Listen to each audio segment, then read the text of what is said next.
반려견의 경우 한 살이면 사람의 20대 중반에 해당됩니다. 그리고 그 이후부터는 사람의 한 살이 그 이후부터는 반려견의 한 살은 사람의 5년에 해당됩니다. 대략 이런 식으로 계산하면 한 반려견이 8살 정도가 되면 우리 사람 나이로 환산하면 50대 중반 정도가 됩니다. 우리 사람들도 한 50대 중반 한갑을 앞두고 나면 서서히 노화가 진행된다고 얘기합니다. 그래서 대체로 한 9살, 60대 정도가 되면 이제 반려견도 노령견에 포함을 시킵니다. 이 시기부터는 의외로 사람보다 더 빨리 또 노화가 진행됩니다. 9살 이후부터는 사람의 6, 7년에 해당되는 시간에 상응하는 세월이 지나갑니다.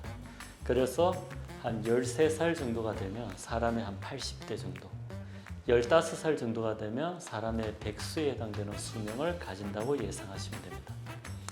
노령동물의 기준도 이러한 개와 사람의 나이를 환산했을 때 대략 9세에서 10세 정도가 되면 노령견이라고 생각할 수 있습니다. 노령견이 되면 사람하고 비슷합니다. 사람들도 나이가 들면 발생하는 질병이 노령 질환이 되듯이 노령견도 마찬가지입니다. 첫 번째, 치아부터 나빠지겠죠. 특히 치아 관리, 치석 관리가 정상적으로 이루어지지 않게 되면 이 이미 형성된 치석이 잇몸 질환을 만들고 치아의 뿌리를 손상을 시킵니다. 치아가 흔들리게 되고 입 안에 냄새가 나게 되죠. 잘 먹지도 못하는 경우도 생깁니다. 이러한 치아의 문제는 결과적으로 온몸에 감염증을 유발하고 심장에도 해를 끼치기도 합니다. 두 번째, 먹는 습관들에 의해서 가체중 비만인 노령동물들은 만성심부전이라든지 심장순환기에 아주 악영향을 미칩니다. 이 또한 노령동물의 어떤 순환기 질환과 관련이 있습니다. 오히려 잘 못 먹거나 영양 섭취가 잘 되지 않는 질병들도 있습니다. 갑상선 기능의 이상이라든지 또는 췌장염이라든지 담도관 질환이 발생하는 경우도 있습니다. 자주 구토를 하는 경우들도 생깁니다. 당연히 체중은 빠지고 몸은 허약하게 되겠죠. 호르몬성 질환들도 발생합니다. 반려견에게 발생하는 가장 대표적인 호르몬성 질환은 쿠싱병과 갑상선 기능 저하증입니다. 쿠싱병의 경우에는 물도 많이 먹고 살은 찌지만 살이 찌지 근육은 오히려 위축됩니다. 급속도로 노화를 진행시키는 호르몬성 질병입니다. 반면에 갑상선 기능 저하증의 경우는 무기력해집니다. 물살처럼 몸무게만 빨리 늘어나고 여러 순환기 질환들의 악화를 초래합니다. 그리고 노령견이 되었을 때 가장 많이 발생하고 또 가족들이 가장 많이 체험하는 질병이 있죠. 치매 증상입니다. 개인지장애 증상이라고 하는데 대다수 반려동물들이 좁고 심한 정도의 차이지 대부분은 이러한 지병이 10세 이후에 반려견에게 나타납니다. 행동 습관의 이상, 잠자는 시간의 변화, 예전에는 하지 않았던 행동 문제가 드러나기도 합니다. 이식증이라고 엉뚱한 걸 먹거나 심지어는 자기의 똥을 먹기도 합니다. 대소변을 제대로 가리지도 못합니다. 허공을 보고 짖거나 갑자기 포악한 성격을 드러내기도 하고 때로는 과거와 성격이 전혀 다른 소심함을 보이기도 합니다. 이러한 행동의 변화, 성격의 변화들이 대부분 노령동물에게서 나타나는 이러한 다양한 증상들이 개인지장애, 개치매 증상의 초기 증상으로 이해하셔야 됩니다. 어느 경우든지 행동의 변화, 정서적인 불안 또는 이상한 습관이 발생한다고 했을 때는 동물병원에 가서 개인지장애 치매와 관련된 검사를 받으시는 게 좋습니다. 이러한 다양한 질병들을 이러한 다양한 노령 질환들은 예방이 가장 중요합니다. 이미 발생을 해서 증상이 나타나면 만성화된 단계이기 때문에 수명을 연장시킬 뿐이지 고치기는 참 어려운 경우들이 많습니다. 사람과 비슷하죠. 그래서 나이가 8살 이후 노령동물에 진입하는 단계부터는 1년에 한 번 동물병원에 가서 반드시 건강검진을 받으십시오. 사람이 60대 이후에 5년이나 6년마다 병원 검진을 받는 것과 같은 이치입니다. 노령동물이 되면 항상성 유지가 좀 어렵습니다. 기온의 변화, 잘 몸이 대처를 못합니다. 한여름 더울 때도 헥헥거리는 과정에 있어 쉽게 몸이 지칩니다. 날이 갑자기 추워지면 갑자기 몸의 기능이 상당히 떨어지게 되고 심혈관계의 순환들도 어려워집니다. 피부 질환도 잘 발생합니다. 그래서 노령동물에게는 항상 실내지만 평상시와 유사한 환경을 지속시켜 주는 것이 중요합니다.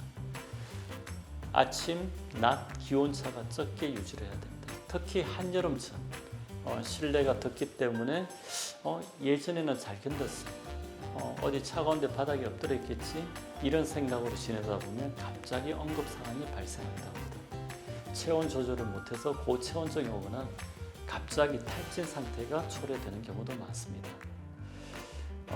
겨울철 같은 경우는 실내에서는 그나마 가족들이 보온을 난방을 하시기 때문에 조금 영향을 적은 편인데 산책을 하거나 또는 외출을 할 때 갑자기 추운 기온이 체온을 급하강시킬 수도 있습니다. 이럴 때 역시 조심스러움이 발생합니다. 그래서 노령동물들은 마치 우리 강아지 아기 때 혹시나 얘가 주변 환경에 힘들어 할까 봐 우리가 여러 가지 배려를 해주는 것과 마찬가지로 노령동물이 되어도 아기처럼 더 세심한 관찰과 배려가 필요합니다. 그리고 무엇보다도 영양관리가 중요하겠죠. 특히 노령동물이 되면 소화 흡수력도 떨어지기 때문에 먹던 사료와 음식도 가능하면 개가 잘 소화시킬 수 있는 음식을 적게 나뉘어 급여한다는 마음을 가지셔야 됩니다. 오히려 노령동물이 되면 될수록 아주 신생아 강아지를 돌보던 그러한 마음 자세로 돌아가는 것이 옳습니다. 언젠가 모든 생명은 떠나기 마련입니다. 개의 수명도 15년을 평균적으로 사람의 100세 정도로 추정을 합니다. 더 오래 산다 하더라도 16, 17, 18이면 떠납니다. 이별은 우리가 더 미룰 수도 없고 또 나만 겪지 않기를 바라서도 안 됩니다. 동물을 입양하는 순간 반드시 겪게 되는 과정이죠. 하지만 너무 동물에 대해서 애착이 많고 또 너무 애정이 강하다 보면 동물을 떠나보낸 후에 펫로스 신드롬, 동물 상실, 정후군이라는 마음의 병을 가지는 경우가 많습니다. 특히 중년 여성분들에게 갑작스런 사랑하는 동물의 이별은 마치 아이를 잃은 듯한 깊은 슬픔을 느끼게 된다고 합니다. 이러한 과정은 대체로 한 달 이상 지속된다고 해요. 만약에 한 달 이상 자신이 너무나도 극심한 우울증에 빠지거나 무기력한 상태가 지속된다면 혼자서 해결하려 하지 말고 조금은 전문가들에게 상담도 받으셔야 됩니다. 상처가 그만큼 깊기 때문에 내 마음이 힘든 거지 본인이 특별해서 내가 잘못 상황을 이해하고 있나 오해하실 필요는 없습니다. 그만큼 슬픔이 깊기 때문입니다. 가족들도 배려해 주셔야 되지 설득하시라면 안 됩니다. 아이를 잃은 슬픔이 어떻게 한 달 만에 쉽게 회복이 될 수 있겠어요? 그 아픔의 깊이를 오히려 이해해주고 인정해 주셔야 합니다. 한 달이 지나면 자연스럽게 처음의 아픔보다는 조금은 덜해질 수 있습니다. 그럴 때 그 사람의 깊은 슬픔을 덜어주는 것만으로도 이웃이나 가족들은 최선을 다하시는 겁니다.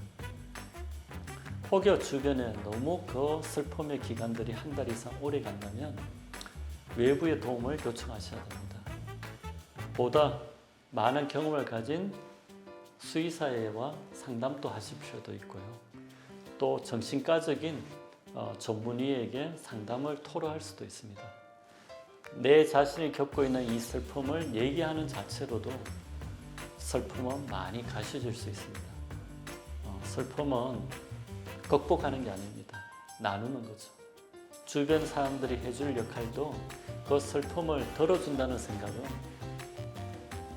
주변 사람이나 가족들도 그 슬픔을 내가 설득해서 해소시켜 주겠다는 마음을 가지는 게 아니라 덜어주고 그 슬픔을 나눠준다는 생각으로 함께 대화를 하시는 것이 옳습니다.